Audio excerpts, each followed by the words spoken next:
உங்களோட பிசினஸ்க்கு best digital marketing பார்த்துட்டு இருக்கீங்க அப்படின்னா கரெக்டான பிளேஸ்க்கு தான் வந்திருக்கீங்க. இந்த வீடியோவை ஃபுல்லா பார்த்ததுக்கு அப்புறமேட்டு டிஜிட்டல் மார்க்கெட்டிங் பத்தின உங்களோட பிசினஸ்க்கு என்ன பண்ணலாம், எப்படி பண்ணலான்ற ஒரு பேசிக் ஐடியா கண்டிப்பா கிடைச்சிருக்கும். ஃபேஸ்புக் ஆட்ஸ் இல்ல மெட்டா ஆட்ஸ்னு சொல்லுவோம். உங்க பிசினஸ்க்கான அட்வர்டைஸ்மெண்ட்ஸ் ஃபேஸ்புக் இல்ல இன்ஸ்டாகிராம் சோஷியல் மீடியா பிளாட்ஃபார்ம் மூலியமா உங்களோட கரெக்டான கஸ்டமர்ஸ், உங்களை தேடிட்டு இருக்க கஸ்டமர்ஸ் கொண்டு போய் சேர்க்கறது மூலியமா உங்களோட சேல்ஸ் வந்து ஈஸியா இன்க்ரீஸ் பண்ண முடியும். இந்த வீடியோல நம்ம பார்க்க போறது என்ன அப்படின்னா, நம்பர் 1, உங்களோட பிசினஸ்க்கு Facebook அண்ட் Instagram ஒர்க் ஆகுமா? நம்பர் 2, உங்களோட காம்படிட்டர்ஸ் யாரெல்லாம் இருக்காங்க, அவங்க மார்க்கெட்ல என்னெல்லாம் பண்ணிட்டு இருக்காங்க அப்படின்ற அனலைசிஸ் எப்படி பண்றது? நம்பர் 3, உங்களோட டார்கெட் ஆடியன்ஸை எப்படி ஐடென்டிஃபை பண்றது? நம்பர் 4, உங்க பிசினஸ்க்கு எப்படி வந்து ஆர்கானிக்கா இல்ல இன்ஆர்கானிக்கா எப்படி பண்றது? ஆர்கானிக் அப்படின்னா காசு இல்லாம ஒரு லாங் டேர்ம்ல உங்களோட பிசினஸ் சேல்ஸ் இன்க்ரீஸ் பண்றது. இன்ஆர்கானிக் அப்படின்னா ஒரு மினிமம் இன்வெஸ்ட்மெண்டோட உங்களோட சேல்ஸ் அதிகமா இன்க்ரீஸ் பண்றது ஷார்ட் பீரியட்ல. சோ இத பத்தி எல்லாம் தான் நம்ம இந்த வீடியோல பார்க்க போறோம். நான் Rajeshwari, founder of Madathi digital agency. நாங்க ப்ரொவைட் பண்ற services meta ads, social media marketing, video shooting plus editing, SEO and website development. இப்போ நம்ம என்ன பார்க்க போறோம் அப்படின்னா, உங்களோட பிசினஸ்க்கு Facebook அண்ட் Instagram ஒர்க் ஆகுமா அப்படின்னு கேட்டா, உங்களோட பிசினஸ் B2B ஆ இருக்கலாம் இல்ல B2C ஆ இருக்கலாம். சோ உங்களோட மெஜாரிட்டி ஆஃப் ஆடியன்ஸ் Facebookலயும் Instagramலயும் இருப்பாங்களா அப்படின்றத அனலைசிஸ் பண்ணுங்க. ஃபார் எக்ஸாம்பிள், நீங்க வந்து ஒரு டீ கடை போட போறீங்கன்னு வச்சுக்கோங்க. அந்த டீ கடைக்கான லொகேஷன் எப்படி சூஸ் பண்ணுவீங்க? ஃபார் எக்ஸாம்பிள், அங்க வந்து ஒரு IT கம்பெனி இருக்கலாம், இல்ல ஒரு கவர்மெண்ட் ஆபீசர்ஸ் இருக்கலாம், இல்ல அங்க வந்துட்டு ஏதாவது காலேஜ் இருக்கலாம், இல்ல உங்களோட பஸ் ஸ்டாண்ட் இல்ல ரயில்வே ஸ்டேஷன், இந்த மாதிரி மக்கள் அதிகமா கூட்டமா இருக்கிற இடமா நீங்க போட்டீங்க அப்படின்னா கண்டிப்பா அந்த இடத்துல டீ கடையோட சேல்ஸ் வந்து அதிகமா இருக்கும். கரெக்ட்டுங்களா? அதே மாதிரி தான் நீங்க உங்களோட ஆடியன்ஸ் Facebookலயும் Instagramலயும் இருப்பாங்களா அப்படின்றது தெரிஞ்சு உங்களோட அட்வர்டைஸ்மெண்ட்ஸ் அங்க பண்ணலாம். Number 2, competition analysis. சோ உங்கள சில பேர் நினைக்கலாம், நான் வச்சிருக்கிற மாதிரியான ப்ராடக்ட் மார்க்கெட்ல யார்கிட்டயுமே இல்லையே, இல்ல காம்படிட்டர்ஸ் இருக்காங்க பட் யாருமே டிஜிட்டல் மார்க்கெட்டிங் பண்ணலையே அப்படின்னு சொல்லிட்டு நீங்க நினைச்சிட்டு இருக்கலாம். ஈவன் இத நிறைய பேத்துக்கிட்ட இருந்து நானுமே கேட்டிருக்கேன். பட் அந்த காலத்துல வந்துட்டு ஒரு 2 தெருக்கு ஒரு கடை இருக்கும், இல்ல ஒரு பீடா கடை இருக்கும்.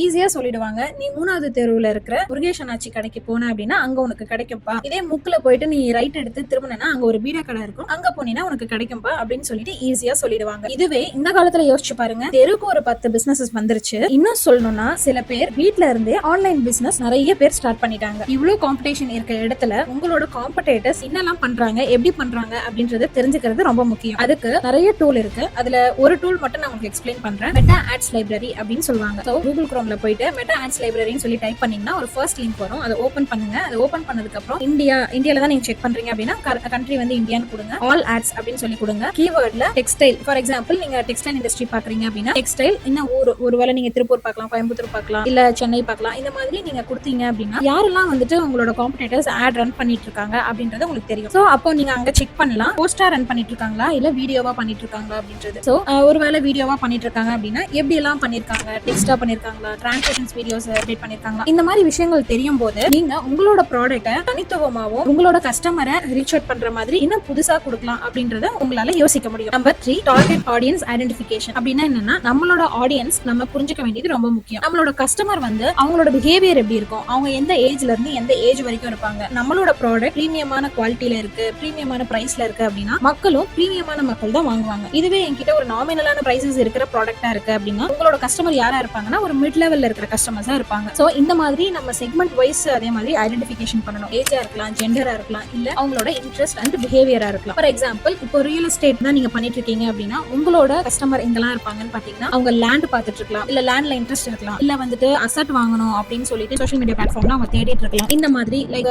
ஒருவேளை நீங்க வந்து ஒரு காஸ்மெட்டிக்ஸ் வச்சிருக்கீங்க, அக்சசரிஸ் வச்சிருக்கீங்கன்னா ஷாப்பிங் அண்ட் நியூ ட்ரெண்ட்ஸ்ல இன்ட்ரெஸ்ட் இருக்கிறவங்களா இருக்கலாம். ஸோ இந்த மாதிரி மக்களை நம்ம அவங்களோட ஏஜ் வைஸும் ஜெண்டர் வைஸும் இல்ல அவங்களோட ஒர்க் பண்ற ஸ்டேட்டஸையும் பொறுத்து, இல்ல அவங்களோட இன்ட்ரெஸ்ட், அவங்க என்னெல்லாம் பண்ணுவாங்க, ஷாப் பண்ணுவாங்களா, இல்ல வந்துட்டு பிக் பாஸ் பார்ப்பாங்களா, இல்ல சீரியல்ஸ் பார்ப்பாங்களா, இல்ல மூவிஸ் நிறைய போவாங்களா, இந்த மாதிரி அவங்களோட பிஹேவியரையும் வச்சு கூட நம்மளால டார்கெட் பர்டிகுலரா பண்ணி அந்த ஆடியன்ஸை ரீச் அவுட் பண்ணிக்க முடியும். ஸோ அதுக்கு முக்கியம் நம்மளோட பிசினஸ்க்கான டார்கெட் ஆடியன்ஸ் யாரு அப்படின்றது கண்டிப்பா தெரிஞ்சிருக்கணும். Number 4, organic and inorganic. Organic அப்படின்றது காசு இல்லாமலே ஃப்ரீயா சோஷியல் மீடியா பிளாட்ஃபார்மை யூஸ் பண்ணி நம்மளோட ப்ராடக்ட்டை மார்க்கெட்டிங் பண்ணிக்கிறது. சோ இப்போ ஃபார் எக்ஸாம்பிள், நீங்க வந்து ஒரு அக்கௌண்ட் கிரியேட் பண்ணிருக்கீங்க இன்ஸ்டாகிராம்லயோ ஃபேஸ்புக்லயோ இல்ல யூடியூப்லயோ, உங்க ப்ராடக்ட் பத்தின பெனிஃபிட்ஸ், ஃபீச்சர்ஸ், இந்த ப்ராடக்ட்லாம் வச்சிருக்கீங்க அப்படின்றத ஒன்னு போஸ்டாவோ வீடியோவோ டெய்லி பேசிஸ்ல நீங்க போட்டுட்டு வரலாம். அப்படி போட்டுட்டு வரும்போது இதுல அடிஷனலா நீங்க நோட்டீஸ் பண்ண வேண்டிய விஷயம், அடிஷனல் டிப்பும் கூட, நீங்க ஒரு ப்ராடக்டாவே நான் சேல் பண்றேன் எல்லாமே சேலா போட்டுட்டு இருந்தீங்க அப்படின்னா ஒன் பாயிண்ட் ஆஃப் டைம்ல வந்துட்டு மக்களுக்கு வந்து போர் அடிச்சிடும், அவங்களோட பேஜ் வந்து ஃபாலோ பண்ண மாட்டாங்க. சோ இப்போ அவங்க வந்துட்டு உங்களை ஃபாலோ பண்ண வைக்கணும்,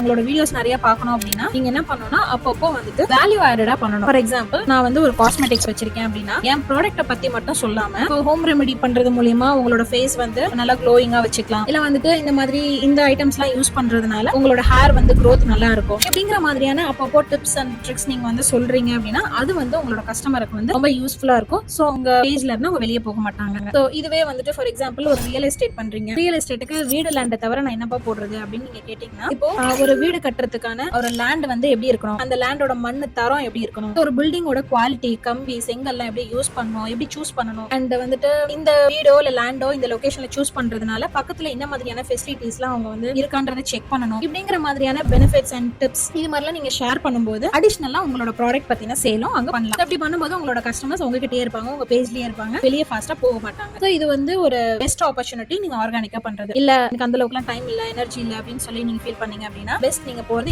இன்ஆர்கானிக்ல மினிமமாவது நீங்க இன்வெஸ்ட்மெண்ட் பண்ற மாதிரி இருக்கும். அண்ட் ஆல்சோ நீங்க ஃபாஸ்டா சேல்ஸும் இன்க்ரீஸ் பண்ண முடியும், சேலும் உங்களுக்கு கிடைக்கும். இதுக்கு தான் நாங்க யூஸ் பண்றது வந்து மெட்டா ஆட்ஸ் அப்படின்னு சொல்லி சொல்றோம். சோ இதே மாதிரி நீங்க கொஞ்சம் டைம் எடுத்துக்கலாம், உங்க ப்ராடக்ட் பத்தின அட்வர்டைஸ்மெண்ட்ஸ் நம்ம ஃபேஸ்புக்லயோ இன்ஸ்டாகிராம்லயோ கொடுத்து உங்களோட சேல்ஸ் வெப்சைட் வச்சிருந்தீங்க அப்படின்னா அதை கனெக்ட் பண்ணி ஆட்டோமேட்டிக்கா சேல்ஸ் உங்களுக்கு நடந்துகிட்டே இருக்கும். ஸோ கண்டிப்பா இந்த வீடியோ உங்களுக்கு யூஸ்ஃபுல்லா இருந்திருக்கும்னு நினைக்கிறேன். உங்களோட பிசினஸ்க்கு எப்படி எல்லாம் பண்ணலாம்னு நீங்க யோசிச்சிருந்திருப்பீங்கன்னு நினைக்கிறேன். இன்னும் சொல்லணும்னா 2.5 lakhs பிசினஸ் ஜான்வரில இருந்து ஏப்ரல் வரைக்கும் மட்டுமே வந்திருக்கு. உங்களோட பிசினஸ்க்கு டிஜிட்டல் மார்க்கெட்டிங் பண்ணணும் நீங்க நினைச்சீங்கனாலோ இல்ல உங்களோட பர்டிகுலர் பிசினஸ்க்கான ஃப்ரீ கன்சல்டேஷன் வேணும் அப்படின்னாலோ கீழ இருக்க லிங்கை கிளிக் பண்ணி அப்பாயின்மெண்ட் புக் பண்ணிக்கோங்க. எங்க டீம்ல இருந்து உங்களுக்கு கால் ரிசீவ் ஆகும். தேங்க்யூ.